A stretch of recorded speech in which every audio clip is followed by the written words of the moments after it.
to day 3. Today I don't have a whole lot of footage, but I thought it might be nice for me to read a few little quotes from a book I was reading last night. It's called The Triggering Town by Richard Hugo, and it's all about poetry. It's a poet. Richard Hugo was a poet, and he taught poetry for many years. He has some very interesting ideas, and I really recommend the book to anybody interested in the creative process, especially poetry.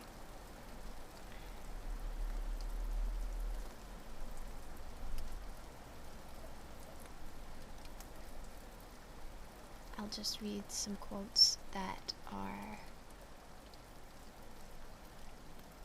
impactful to me. I like them. I find them nice. I don't remember what pages they're on, but they're near the end of the book.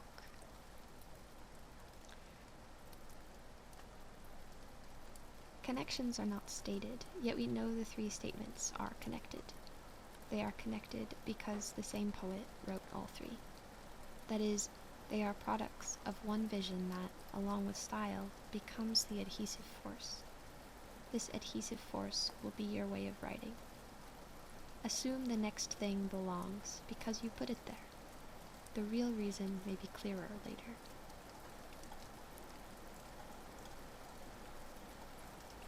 Then there's that banal, tiresome question. Can writing be taught? Yes, it can, and no, it can't. Ultimately, the most important things a poet will learn about writing are from himself in the process.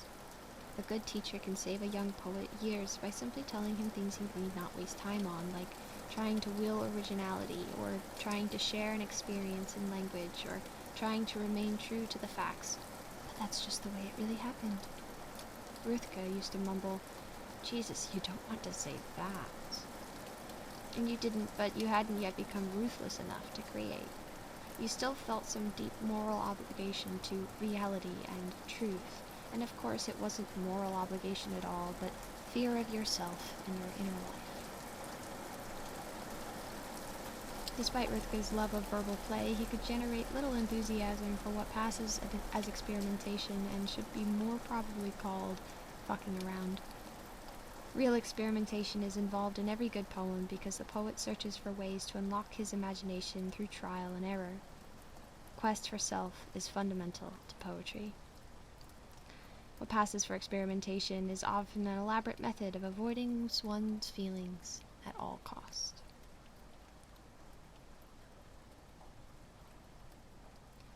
So here we are in the English department, in some ways privileged, in others the victims of bigotry surprisingly unsubtle coming from educated colleagues. And we are privileged. Let me cite some evidence. For about 100 years we weren't here, and no one seemed to miss us. I'll clear some of the air right now by admitting I believe in the traditional teaching of literature, and I believe that the teaching of literature is the most important function of an English department. I don't know if the present PhD system is the best way to prepare teachers of literature. It seems to have worked well in many cases, and I'm not imaginative enough to dream serious alternatives. One thing it does not do is teach people to write. When I read some academic writing, I marvel that as common and everyday as language is, it would have the effrontery to get in the way of all that thinking. I've seen sentences that defy comprehension written by people with doctorates in English from our best universities. So have you. And I doubt that academic writing will improve until academics believe Valery, who said he couldn't think of anything worse than being right. In much academic writing, clarity runs a poor second to invulnerability.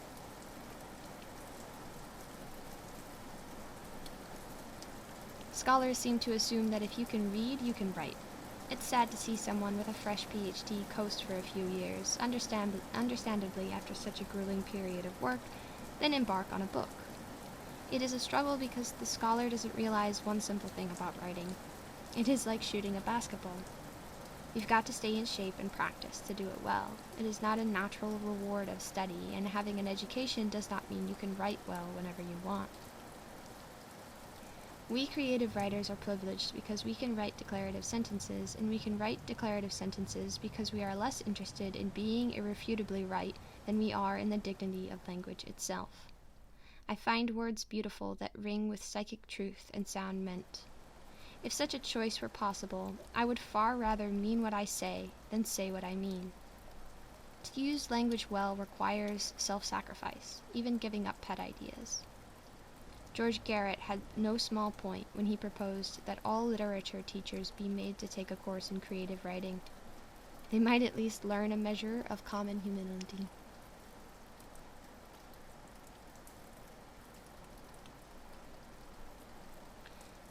Another reason for high grades in creative writing is that most teachers of creative writing disdain grades and are trying to tell others what they should realize themselves. Grades don't mean a thing. When a student asks me for a grade, I try to let him know I don't care what his grade is and he shouldn't either.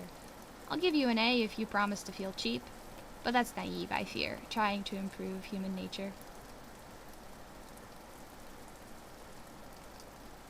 That's all. I have an exciting video to film this afternoon, and I hope to see you all